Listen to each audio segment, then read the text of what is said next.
राधे राधे दोस्तों, हरे कृष्णा। कैसे हो आप सब? उम्मीद करती हूँ अच्छे होगे, खुश होगे और बिल्कुल मज़े में होगे, आनंद में होगे। शाम का टाइम है और सुबह आज मैंने जल्दी बना कृषि को खाना खिला दिया था। तो फिर मुझे ऐसा लग रहा था कि उनको भूख लगी होगी, तो मैंने उनके लिए थोड़ा सा यहाँ पे दलिया बनाने के लिए रखा है। और फिर ना जो नमक की डब्बी है ना, उसमें से नमक है ना ख़त्म सही होने वाला था। और मैं हमेशा कहती हूँ ना कि रसोई में कभी भी ख़त्म शब्द का यूज़ नहीं करना चाहिए, और कभी भी कोई भी डब्बा है ना पूरी तरह से खाली नहीं करना चाहिए। और ये जैसे नमक हो गया, आटा हो गया, चावल हो गए, चीनी हो गई, ऐसी चीज़ें तो बिल्कुल भी नहीं होनी चाहिए। तो मैं वही नमक को देख रही थी कि मैं ऐसा हो नहीं सकता कि ख़त्म हो जाए उसके बाद में मैं मंगाऊँ। तो मैं वही नमक को देख रही थी, तो फिर उसको देखने के चक्कर में सारी डब्बों के हाथ लगाए तो इतने चिकटे-चिकटे से हो रहे थे। तो फिर मैंने सोचा कि इसको पूरे को निकाल कर के और साफ़ कर ही देती हूँ। और है ना, ये जहाँ पर सिलेंडर रखा रहता है ना, वो वाला तो तभी साफ़ होता है जब सिलेंडर हटता है। और ये वाला तभी साफ़ होता है जब मुझे कुछ है ना ग्रोसरी का सामान रखना या निकालना होता है। तो इसी तरीके से मेरे ना आले जो हैं वो साफ़ हो जाते हैं। और कभी-कभी जैसे मैं कुछ खाना वग़ैरह बना रही होती हूँ या दूध गर्म कर रही होती हूँ, तो और है ना ऐसे खड़ी रहती हूँ, तो फालतू नहीं खड़ी होती हूँ, किचन में कुछ ना कुछ काम करती हूँ। तो फिर मैं उस समय मैंने जैसे 1 ड्रॉअर साफ़ कर दी, 2 ड्रॉअर साफ़ कर दी, इस तरीके से करती हूँ। सफाई कर रही थी, बच्चे आ गए थे और मुझे लग रहा था ये अब मुझे करने नहीं देंगे, है ना, ताई ये ताई वो ऐसे ही करेंगे। तो मैंने बोला टॉफ़ी दे देती हूँ, फिर छत पे जाकर बाहर खेलना। बोला कि ठीक है। तो बस है ना, इन बच्चों को मैंने टॉफ़ी का लालच दे कर के और बाहर भेजा है। अच्छा, मेरे पास में एक कमेंट आया था कि उनके फीड में ना, जैसे रील्स को हम स्क्रॉल करते हैं ना, तो फिर एक रील आई कि बाथरूम को हस्बैंड से साफ करवाओ ना तो राहु ठीक हो जाता है। और जैसे पत्नी के पैर दबाओ, तो है ना, पति से दबाओ तो फिर ना लक्ष्मी जी प्रसन्न होती हैं। तो इसमें है ना कितनी सच्चाई है। तो ऐसा कुछ भी नहीं होता है कि हाँ, मैं मानती हूँ कि बाथरूम को साफ रखना चाहिए, राहु खुश रहते हैं। लेकिन है ना, पति से साफ करवाओ या फिर है ना पत्नी के पैर दबाओ, ऐसा तो किसी शास्त्र में नहीं लिखा है। भाई, आपने भी देखा होगा लक्ष्मी जी ही विष्णु भगवान के पैर दबाती हैं। आप है ना प्रिया और प्रयाजू दोनों को देख सकते हो कि वो एक दूसरे के पैर दबाते हैं, तो वो प्रिया प्रियतम है ना। और मतलब, और जो लक्ष्मी नारायण है, हम पति पत्नी की बात कर रहे हैं, तो कभी भी है ना पति पत्नी के पैर दबाए, ये तो भैया पाप जनक ही है, दोष जनक ही है। ऐसा कुछ भी नहीं है। आप है ना, बस कुछ काम है जो ना कर लो, बस आपके जीवन में है ना कभी दुख आएगा ही नहीं, कोई संकट आएगा ही नहीं। मैं ये नहीं कह रही कि पूजा पाठ करो, आप पूजा भी मत करो, लेकिन है ना ये कुछ काम आप कर लो, जैसे कि सुबह जल्दी उठ जाओ, है ना। और वो कहते हैं ना कि कायदे में रहो, कायदे में रहोगे तो फायदे में रहोगे। कायदे में मतलब कि जो तुम्हारे रूल्स हैं, रेगुलेशन है अपने घर के, है ना, उसमें रहो। कि बड़ों का सम्मान करना, ये सारी चीज़ें ऐसे कहने की बातें नहीं होती हैं, ये सच की बातें होती हैं, है ना। और माता पिता की सेवा करनी चाहिए, है ना। माता पिता से बढ़कर तो इस दुनिया में कोई भी नहीं होता है। वो कहते हैं ना, गुरु गोविंद दो खड़े काके लागे पाऊ। और हमारे बलिहारी गुरु आपको गोविंद दियो बताए, है ना। ये वाला आपने सुना होगा, कबीरदास जी का दोहा। तो हमारे सबसे पहले गुरु कौन होते हैं? हमारे माता पिता होते हैं। इसलिए भगवान से भी बढ़कर होते हैं हमारे माता पिता। और अपनी कमाई में से है ना दान करो, चाहे 1% करो, 10% करो, लेकिन दान जरूर करो। कहते हैं ना कि आप कुछ भी कमा रहे हो और दान नहीं कर रहे हो, लक्ष्मी जी है ना अप्रसन्न हो जाती हैं। वो कहते हैं ना कि लक्ष्मी जी बहुत ज़्यादा चंचल होती हैं, और जो जो आप है ना खर्चे त्यों त्यों धन बरसे, ऐसा कहा जाता है। और खर्चे का मतलब दान करना होता है। तो आप है ना दान है ना जरूर करिए, चाहे 1% करिए, 2% करिए, आपको कोई दिख रहा है जिनके। और दान भी है ना 3 तरीके का होता है, सात्विक, राजसी और तामसी। तामसी दान तो कभी करना ही नहीं चाहिए। राजसी वो जो दिखावे के लिए किया जाता है, तो वो दान भी नहीं करना चाहिए। सात्विक दान ही करना चाहिए, हमें दिखावा नहीं करना है। जो जिनको जरूरत है उन जरूरतमंदों को ही हमें है ना दान करना चाहिए। और लोगों को है ना कॉम्प्लीमेंट जरूर दीजिए, है ना। कोई आपके सामने है, कोई अच्छा काम कर रहा है, तो उसकी आप तारीफ जरूर करिए। ये भी है ना किसी पुण्य से कम नहीं होता है। किसी की निंदा, किसी की बुराई मत करिए, इसको तो सबसे बड़ा पाप कहते हैं।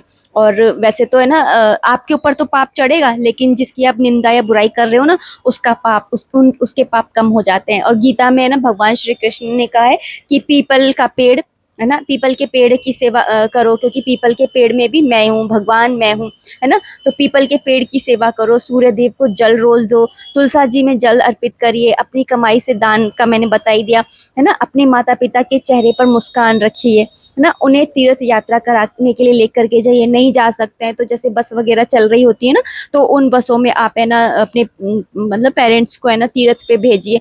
इससे भी है ना भगवान जी बहुत ज़्यादा खुश होते हैं। श्री कृष्ण भगवान है ना, अगर आप ऐसा करेंगे तो वो आपसे मिलने के लिए, कि कलयुग में ऐसे बच्चे भी हैं, स्वयं धरती पर चले आएंगे आपसे मिलने के लिए। अपने कर्मों पर ध्यान दीजिए, जैसे कबूतरों को बाजरा डाल दीजिए अपनी छत पर जा करके, है ना।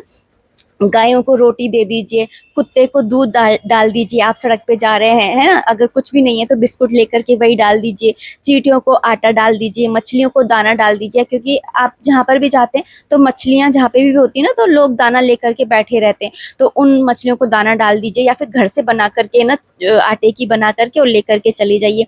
घर को साफ रखिए, पत्नी का सम्मान करिए, और ना जैसे ना पत्नी हो तो पति का सम्मान करिए, पति को अपना राजा बना करके रखिए और उस राजा की रानी बन करके रहिए। ऐसे नहीं फटे हाल रह रही हो कि कहीं से कपड़े फट रहे हैं, बाल बिखरे हुए हैं, ऐसे नहीं। आप घर की लक्ष्मी हैं तो लक्ष्मी बन करके रहिए। अगर आप ये सारी चीजें करते हैं ना, सच में आपको तरक्की करने से कोई नहीं रोक सकता। आपको है ना मतलब कोई भी संकट कष्ट आ रहा होगा ना, वो भी है ना आपसे दूर भाग जाएगा, अगर आप ये सारी चीजें करते हैं। भगवान की सेवा पूजा आप करते हैं, अच्छी बात है, और नहीं करते हैं, बस इतना भी आप कर लेंगे ना, तो इसमें भी भगवान प्रसन्न हो जाते हैं। क्योंकि ये भी भगवत गीता में लिखा है कि श्री कृष्ण भगवान बोल रहे हैं कि हर कोई तो भक्ति में नहीं आ सकता है ना, अर्जुन पूछ रहे हैं उनसे, तो फिर श्री कृष्ण भगवान बोल रहे हैं कि भक्त है ना सिर्फ वही नहीं होते हैं जो इस तरह से भगवान की भक्ति करते रहते हैं, है ना, वो भी भक्त होते हैं, वो भी भगवान श्री कृष्ण को मुझे पा सकते हैं,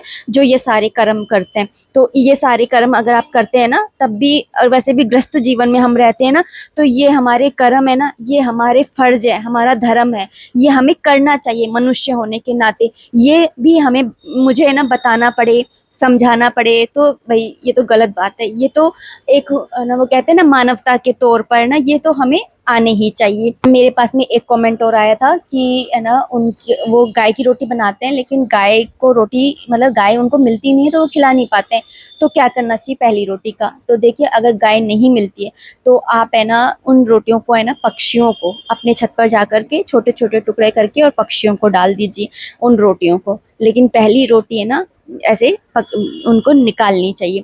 और दूसरी बात, जैसे आपके हस्बैंड जाते हैं ऑफिस, तो आप उनको दे दिया कीजिए कि जाते हुए कहीं गाय दिखे तो दे देना। जैसे बच्चे स्कूल जाते हैं तो उनको दे दीजिए। जैसे हर्षित पहले स्कूल है ना पैदल जाता था ना, तो मैं उसको ही दे देती थी, तो वो देता हुआ चला जाता था।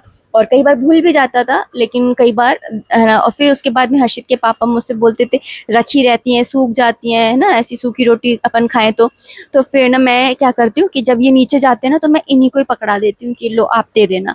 तो ऐसे या तो आप है ना किसी को दे दिया कीजिए कि ना रोटी है ना दे देना आपने, मतलब गाय को खिला देना। और नहीं है फिर भी कुछ भी नहीं हो रहा है, नहीं दे पा रहे, तो आप है ना चिड़ियाओं को है ना वो रोटियां दे सकते हो। अच्छा, मेरे पास में एक कमेंट और आया था कि मैंने ना भोलेनाथ पे ना चमेली का फूल चढ़ा दिया था, तो उसके लिए आया था। तो मैं आपको बताऊं कि गलतियाँ तो सबसे ही हो जाती है। मुझे भी बिल्कुल पता नहीं था कि है ना शिव जी भगवान पर ना चमेली का फूल नहीं चढ़ता है, और वो फूल है ना एक्चुअली नकली है, मैंने आपको बताया भी था। लेकिन चाहे नकली हो चाहे कैसा भी हो, अगर नहीं चढ़ता है तो नहीं चढ़ता है। और तो आगे से मैं ध्यान रखूंगी। तो थैंक यू सो मच, आपने मुझे ये वाली बात बताई, तो आगे गलती नहीं होगी, ध्यान रखूंगी इस बात का, ठीक है ना। अच्छा, एक प्रश्न और आया था कि है ना कितनी पीढ़ी तक है ना सूतक जो होते हैं वो मान्य होते हैं। तो सूतक पहले मैं बता देती हूँ कि किसी की मृत्यु के बाद में जो सूतक काल लग जाता है, जैसे कि है ना जिसे ऐशोच काल भी कहते हैं, जिसके अंदर पूजा पाठ वगैरह है ना वो नहीं होती है, तो वो कितनी पीढ़ी तक है ना मान्य रहता है। तो आमतौर पर तो है ना 7 पीढ़ी तक मान्य रहता है, लेकिन आजकल है ना थोड़ा समय बदल गया है। तो आजकल पता है क्या होता है कि जैसे परदादा होते हैं ना, उसके बाद की जो पीढ़ी होती है उनके लिए मान्य नहीं रहता है इतना ज्यादा। अगर जैसे आप साथ में रह रहे होते हैं, आपके ना आना जाना है, तो फिर आपको मानना पड़ेगा। लेकिन अगर जैसे नहीं रहते हैं साथ में, तो फिर ऐसा इतना ज्यादा मानना नहीं होता है ना। आजकल तो आपने सुना भी होगा कि पर नानी होती, पहले के समय में क्या होता था कि नानी के उसमें भी है ना कुनबे में भी है ना शादी वगैरह नहीं होती थी, लेकिन आजकल है ना पर नानी के बाद की पीढ़ियों को मैं ना नानी को है ना कानी कर दिया है। आजकल तो शादियां भी हो जाती। अच्छा, आज है दिन शुक्रवार का, तो शुक्रवार वाले दिन है ना थोड़ा मैं सफाई जैसे झाड़ू पोछा करती हूँ ना वैसे ही करती हूँ, लेकिन आज के दिन है ना मैं अपने दरवाजा जो होता है ना उसको मैं जरूर से साफ करती हूँ। और क्योंकि ये ना इस दरवाजे की जो दहलीज होती है ना उसका पूजन हमें शुक्रवार वाले दिन जरूर करना चाहिए, ऐसा मान कर के कि लक्ष्मी जी जो है वो, क्योंकि जो दहलीज होती है ना उस पे लक्ष्मी जी का वास माना जाता है, तो इसलिए तो यहाँ पर है ना मैंने नहा लिया था और उसके बाद में बस अभी सुबह सुबह का टाइम है, इसलिए आप सभी को सुबह सुबह की राधे राधे। और क्योंकि आज हर्षित को स्कूल भी जाना है, आज शुक्रवार भी है, तो शुक्रवार वाले दिन मेरे बहुत सारे रूल्स होते हैं, जैसे कि मुझे मंदिर भी साफ करना होता है हर शुक्रवार को। अब ये नहीं है कि मैं करती हूँ तो आप लोग भी करिए हर शुक्रवार को, आप अपना नियम बना लीजिए, जैसे कि हर 15 दिन में करना है या फिर हर अमावस्या पे करना है या एकादशी से एक दिन पहले करना है, ऐसे आप अपना है ना रूल बना लीजिए। मैं 7 दिन में है ना हर शुक्रवार को इसलिए करती हूँ क्योंकि एक तो है ना मुझे है ना ये क्या बोलते हैं, मैं मंदिर तो जाती नहीं हूँ और घर पर ही शिव जी भगवान की पूजा करती हूँ, अपने प्रभु की सेवा करती हूँ। तो फिर ना मैं क्या करती हूँ कि शिवलिंग पर कभी तिल चढ़ा रही हूँ, कभी काले तिल चढ़ा रही हूँ, कभी चावल चढ़ा रही हूँ, तो मंदिर में ना चींटियां ना लग जाए, कीड़े मकोड़े ना हो जाए, मक्खी मच्छर ना हो जाए, तो ये भी हमारी सफाई भी हमारी जिम्मेदारी है, इसलिए मैं ना ये मंदिर को हर हफ्ते ही साफ कर देती हूँ। तो इसलिए मैं साफ करती हूँ, ऐसा नहीं कि आप है ना देखा देखी में है ना करने लग जाओ, आप अपना देखिएगा कि आपको कैसे सुविधा रहती है उस हिसाब से, क्योंकि वो कहते हैं ना कि कई बार क्या होता है कि नकल के लिए भी अकल की जरूरत होती है। कई बार हम क्या करते हैं ना कि दूसरों को देखा देखी में हम भी करने लग जाते हैं, लेकिन हमारी लाइफ हमारे जीवन अलग है। जैसे हर्षित के पापा है 10 बजे उठते हैं, तो मुझे सुबह इतनी भागम भाग नहीं रहती है, लेकिन जिसके 8 बजे ही पति ऑफिस जाते हैं उनको कितनी रहती होगी, है ना। तो अंतर होता है, तो सबकी लाइफ अलग अलग होती है। और गृहस्थ आश्रम में हम है ना, तो हमें हमें अपने गृहस्थ आश्रम के जो रूल्स है उसी को फॉलो करना चाहिए। और हम स्त्री धर्म है में है, स्त्री हैं, तो हमें वो धर्म भी हमें का जो पालन है वो हमें करना चाहिए। और यहाँ पर ना बस मैं जो रात को ही मैंने वो भिगो दिए थे छोले, तो उन छोलों को बस मैं छोक करके आई हूँ, जिससे कि सीटी लगती रहेगी। और मैंने यहाँ पर आकर के बस मंदिर की लाइट्स ऑन करी है, भगवान जी को के पट खोले हैं, उसके बाद में क्षमा याचना मांगी है और अपने लड्डू गोपाल जी को, अपने कृषि को उठा लूंगी। उनकी जो सुबह की दिनचर्या होती है, पानी वगैरह पिलाना है ना, उनको लाड करना, तो ये सारी चीजें मैं करूंगी। और उसके बाद में मैं मंदिर की सफाई करूंगी। और मेरे पास में ना एक बार है ना ये कमेंट आया था कि आप है ना ये कलश की स्थापना करते हो ना, वो कैसे करते हो। तो मैं पिछले वीडियो में ही बता देती, लेकिन मेरा क्या होता है ना कि मैं पहले कलश की स्थापना करती हूँ, फिर उसके आगे से मैं लक्ष्मी मैया को रख देती हूँ, है ना, वहाँ पे उनको लक्ष्मी मैया को बिठाती हूँ, स्थापित करती हूँ। तो फिर ना मैं दिखाना भूल गई थी और फिर मैं ना ऐसे हटाती नहीं हूँ। तो फिर ना मैंने सोचा कि आज मुझे ध्यान है तो मैं ना बता ही दूंगी। तो मैं बस है ना कलश की स्थापना के लिए बस वही सबसे नीचे आसन देती हूँ चावलों का। लेकिन आज एकादशी थी, मतलब आज एकादशी भी है, कल भी है, तो फिर ना मैं चावल की जगह मैंने तिल का आसन दिया है। कलश रखा है जिसके अंदर मैं ना आप है ना जैसे हल्दी हो गया, हल्दी की गांठ हो गई, सिक्के हो गया, सुपारी हो गई, लौंग हो गई, कोड़ी हो गई, है ना, जो जो कमल गट्टे हो गए, जो लक्ष्मी जी को पसंद होते हैं, हमारी भवानी माता को पसंद होते हैं, है ना, उनको ये सारी की सारी जो माता रानी है ना उनको उनके लिए ये कलश की स्थापना की जाती है, ठीक है।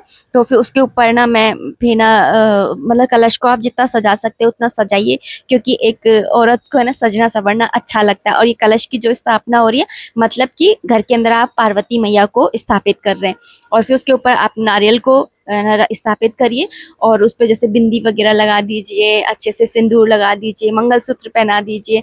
तो मैं माला पहना देती हूँ, फिर उसके ऊपर से मैं ना उनको जो मुकुट होता है वो पहना देती हूँ। इस तरीके से मैं ना पूरी स्थापना करती हूँ और हर शुक्रवार को कर देती हूँ इसी तरीके से। और ये मैं आपको दिखा रही थी कि ये मैं अपने बालों के लिए गजरा टाइप का लेकर के आई थी, तो ये मैं माता रानी को है ना ऐसे कंठ पे पहना देती हूँ, देखने में सुंदर लगता है इसलिए। तो जितना आप है ना सजाएंगे ना उतना अच्छा है। तो सजा जैसे कई लोग तो साड़ी भी पहना देते हैं, मुझे तो खैर इतना आता नहीं है तो फिर मैं नहीं करती हूँ। लेकिन जैसे आपके मंदिर में जगह हो तो जैसे आने का तो ये कि हम सीख लेंगे, लेकिन जगह भी तो होनी चाहिए ना, तो मंदिर में इतनी जगह भी नहीं है, तो उस हिसाब से मैं ना कर लेती हूँ। तो ऊपर के मंदिर माता रानी का दरबार मैंने सजा दिया है। अब मैं अपने नीचे ठाकुर जी का दरबार है उसकी भी सफाई कर रही हूँ। और जिस दिन सफाई करती हूँ ना, तो कुछ ऐसे कुछ जैसे लाइट वगैरह निकल गई है या फिर कुछ ज्यादा कालापन हो गया है, तो फिर मैं वो भी है ना साफ कर देती हूँ, इसी दिन धो देती हूँ अच्छे से, क्योंकि ये रंग ऐसा है कि धुल जाता है। और है ना ये जैसे लाइट हट गई है तो मैं टेप से चिपका रही हूँ। आप ग्लू गन से भी चिपका सकते हैं, ग्लू गन से भी चिपक जाती है, तो टेप थोड़ा दिखती है, भद्दी लगती है, थोड़ी मिट्टी जम जाती है ना तो दिखती है। लेकिन मैंने अभी हाल फिलहाल तो ऐसे लगा दिए। फिर उसके ऊपर मैंने आसन बिछा करके, और फिर है ना ये जो ठाकुर जी हैं, मतलब हमारे ठाकुर जी के जितने भी है ना वो है रूप, उन सभी को है ना मैं यहाँ पर, जैसे सत्यनारायण भगवान जी हो गए, राधे कृष्ण हो गए, राम जी का वो हो गया दरबार, तो ये सारे मैं यहाँ पे है ना उनको स्थापित कर दिया। उसके बाद में उसी कपड़े से मैं ये वाली जो भगवान जी की ये ड्रॉर है इन्हें साफ कर लेती हूँ। इनको हम है ना कभी भी गंदे हाथों से टच नहीं करते हैं, जैसे झूठे हाथों से टच नहीं करते हैं, पैर नहीं लगाते हैं, क्योंकि इसमें हमारे प्रभु का सामान रखा हुआ है। और उसके बाद में मैं इतना करने के बाद में मंदिर के बर्तन धोए, सूर्यनारायण भगवान जी को जल अर्पित करके आई, फिर उस बाहर से ना पोछा लेकर के आई, और यहाँ पर मैं पोछा लगा रही हूँ, क्योंकि यहाँ पर ना थोड़ी गंदगी सी हो गई है ना, कि मैं खड़े होकर के सफाई कर रही थी तो मिट्टी वगैरह गिरती ही है। तो फिर मैंने यहाँ पर थोड़ा सा पोछा लगाया है। उसके बाद में शिव जी भगवान को स्नान कराया है ना। और उसके बाद में सभी भगवान से ना प्रार्थना करिए कि आप स्नान ग्रहण कीजिए, और सभी विग्रहों को मैंने ना जो है स्नान करा रही हूँ। और आज क्योंकि शुक्रवार है तो इसलिए करवा रही हूँ, और कल एकादशी रहेगी तो एकादशी पे भी मैं स्नान कराती हूँ, ठीक है ना। और इतना करने के बाद में, स्नान आदि कराने के बाद में, उनको सिंहासन पे अच्छे से बिठा करके, अभी मैंने ठाकुर जी को स्नान नहीं कराया है, उन्हें मैं बोल करके आई हूँ कि भाई मुझे ना थोड़ा देर हो रही है, हर्षित को स्कूल जाना है। तो बस यहाँ पर ना मैं आ गई थी, और यहाँ पे मैं भटूरे सेकने लग गई थी। छोले मेरे बन ही गए थे, आपने देखा था, और बस यहाँ पे मैं भटूरों को जल्दी जल्दी से सेक रही हूँ। थोड़ा सा ही तेल डाला था इसलिए ज्यादा फूल नहीं रहे क्योंकि कम तेल में ना अच्छे से फूल नहीं पाते हैं ये, और मैंने कम ही तेल डाला था, क्योंकि बस मैं हर्षित के लायक ही बना रही हूँ। हर्षित के पापा ने तो ये सारी चीजें छोड़ ही रखी है, तेल है, मैदा है, ये सारी चीज कभी कभी थोड़ी सी चीटिंग कर लेते हैं, लेकिन छोड़ रखी है। और यहाँ पे आप हमारे ठाकुर जी के दर्शन कर लीजिए, आरती कर ली है, कथा पढ़ ली है, माता रानी के दरबार के दर्शन कर लीजिए। कुछ इस तरीके से सजा हुआ है, अपनी बड़े ही प्रेम से, बड़े ही भाव से मैं सजाती हूँ। तो यहाँ पर मैंने सजा दिया है। और ना उसके बाद में हर्षित के लंच बॉक्स को मैंने पैक किया है। सब्जी को मैं अलग रख करके आ गई थी जिससे कि ठंडी हो जाए, तो बस उसके बाद में मैंने लंच बॉक्स को पैक किया है, ताकि हर्षित को मतलब चला जाए वो स्कूल टाइम से। तो जब भी वो जाता है ना तो उसकी पीठ जरूर देखती हूँ। कभी भी आपके पति जैसे घर से निकल रहे हैं ना, तो उनकी पीठ आप जरूर देखिए, है ना। और जब आने वाले हो ना, तो बाहर खड़े होकर के उनका स्वागत, एक तरह से वेलकम इसे कहते हैं, उनका मुख देखिए, ये बहुत ज्यादा शुभ होता है। आपको मालूम है घर के बाहर जा करके आदमी ना जाने है ना कितने लोगों से, ना कितने लोगों से कितनी बातें सुनते भी होंगे, सुनाते भी होंगे, गाली भी खाते होंगे, और ना जाने कैसा व्यवहार आप वो है ना सहन करते होंगे, सिर्फ और सिर्फ इसलिए कि वो हमारा जो घर संसार है इसे चला सके, हमें और अपने मतलब अपने बीवी बच्चे को यानी हमें पाल सके, है ना। तो इसलिए ना, चाहे वो उनका बाहर कैसा भी है ना व्यवहार हो, कैसा भी व्यवहार उनको मिला हो, है ना, हमें तो नहीं मालूम, लेकिन जब वो घर आए ना, तो उनका सम्मान इस तरीके से कीजिए कि है ना जैसे कोई राजा है घर पे, ऐसा ट्रीटमेंट दीजिए कि पानी जैसे आते ही पानी पूछिए उनसे कि पानी लाऊं क्या, है ना। और जैसे कपड़े वगैरह चेंज कर रहे हैं तो उनको दीजिए, इस जगह पर रखे हुए मिल जाएं, ना। ऐसे ऐसे अगर आप करेंगे ना तो वो भी खुश रहते हैं। आते के साथ ही आप है ना, आज ये हुआ, आज वो हुआ, ऐसा हुआ, वैसा हुआ, तुम ये करते हो, तुम वो करते हो।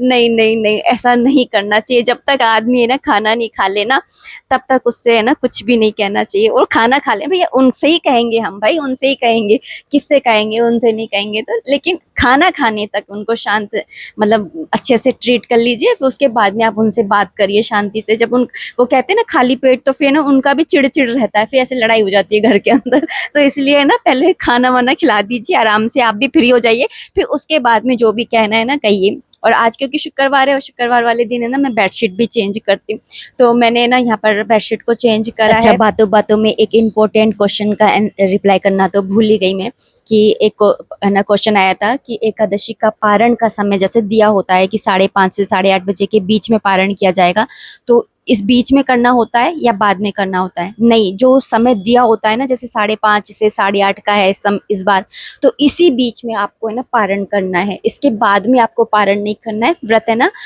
जो होता है वो पूर्ण नहीं माना जाता है। तो 5:30 से लेकर के 8:30 बजे तक के बीच में आपको 12 तारीख को पारण हर हाल में कर लेना है। यहाँ पर मैंने ठाकुर जी के कपड़े वगैरह, जो आसन वगैरह निकले थे, उनको भी मैंने धो दिया है। तो शुक्रवार वाला दिन तो कुछ इसी तरीके से रहता है मेरा। अब इस वीडियो को मैं इतना ही रखना चाहूंगी। उम्मीद करती हूँ वीडियो पसंद आई होगी। अगर आई है तो प्लीज़ लाइक कर दीजिएगा। कोई भी कमेंट है, कोई भी सजेशन है, आप कमेंट बॉक्स के थ्रू मुझे कर सकते हैं। कमेंट सेक्शन में राधे राधे जरूर लिखिएगा। और सर्फ बच गया था तो मैंने सोचा कि ये पर्दा गंदा हो ही रहा है, धोने की सोच ही रही थी, तो फिर मैंने सोचा चलो आज इसको भी धो ही देते हैं। तो बस मैंने इसको है ना सर्फ में ना भिगो करके रख दिया। अभी हाल फिलहाल तो खिड़की का भी उतारा था और ये वाला भी उतारा था, और सारे कपड़े भी मैंने ना धो करके और बस मैं सुखा करके आ जाऊंगी। तो शुक्रवार वाला दिन तो ऐसा ही रहता है, और सारे दिन भर बस है ना काम काम काम ना खत्म होने वाले। खैर, राधे राधे, हरे कृष्णा।